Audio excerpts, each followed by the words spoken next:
Ayos lang. Sanggang dikit.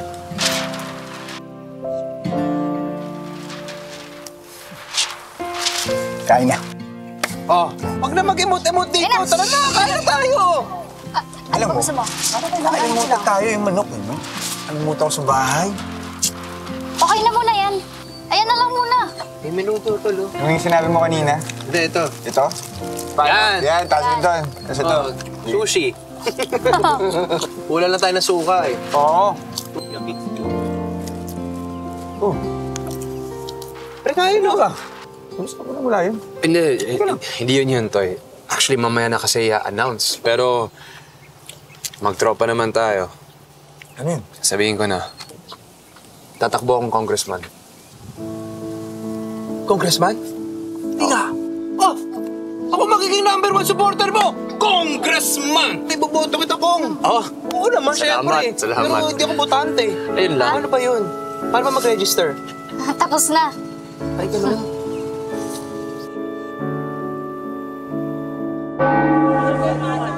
Basta dapat maging makabuluhan at makatotohanan ang sinakulong ngayon si Mama Santa. Opo, Father. Nako, huwag po kayo mag-alala. Gagawin po namin ang lahat para mapaganda lang yung sinakulong yan. Salamat po sa tiwala niyo sa amin, Father, ha? Sige, iwan ko na kayo. Marami pa akong gagawin, ha? Sige po, ingat po kayo. O yung mga gagawin natin, ha? Kailangan maayos natin lahat yan. Halika na kayo. Dapat yun lahat ng magagawa ninyo, ha? Para ang laki ng tiwala sa atin ni Father. Kailangan maipakita natin sa kanila lahat ng gagawin natin maganda. Halika na. Konting panahon lang po. Short message para sa Pook Paraiso. Oh, sorry, sir, ha? Pero kailangan ko po muna ipaalam to kay Father Nico. Okay na yun. Huwag ka na magpaalam.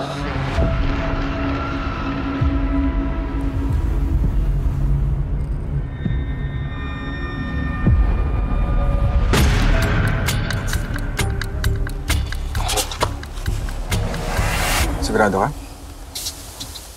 Sigurado. O kailangan mo ng tulong. Dito na kami. Talaga, Toy? Kasi kailangan ko talaga ninyo. Pero lalo ka na kasi mahal na mahal ka ng mga tao dito eh. Pangako. Promise. Pangako. Susuportahan kita.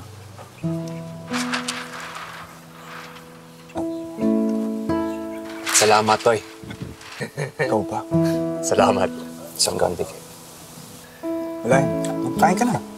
Actually, hindi na ako pwede magtagal kasi may hahanda pa ako, mga speech. Okay lang, muna na ako. Oo, ingat ka. Oh, sige. Ingat ko. Salamat ulit. Kong, bye, Kong. Salamat. Ingat, Kong. Ay, parang nainggit ako. Bakit? Takbo kaya ako mayor. Diba?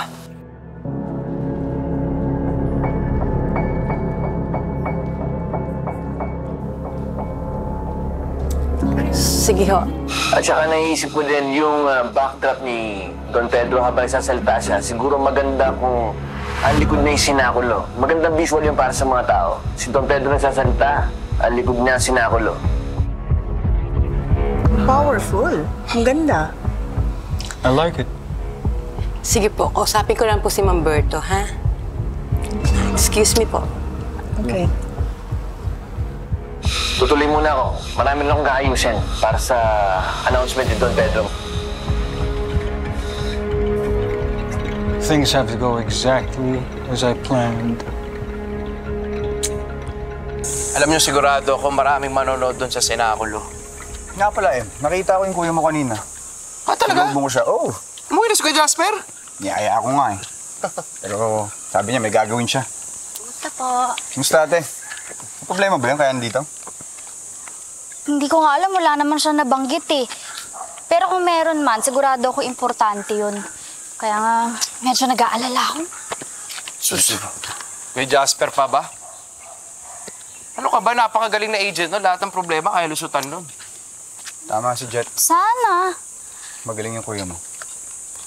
Pero ba't siya nasa simbahan, ha? May kinalaman kaya sa misyon niya?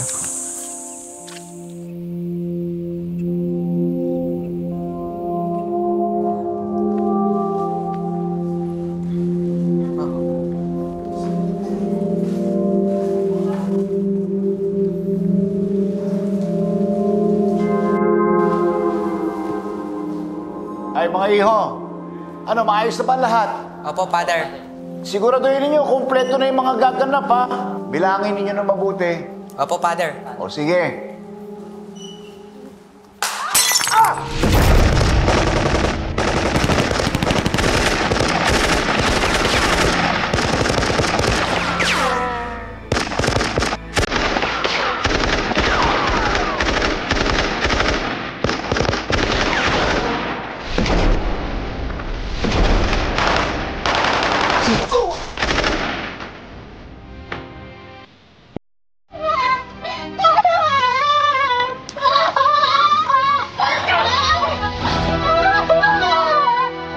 Kung gusto niya mabuhay itong babaeng to, subuko na kayo.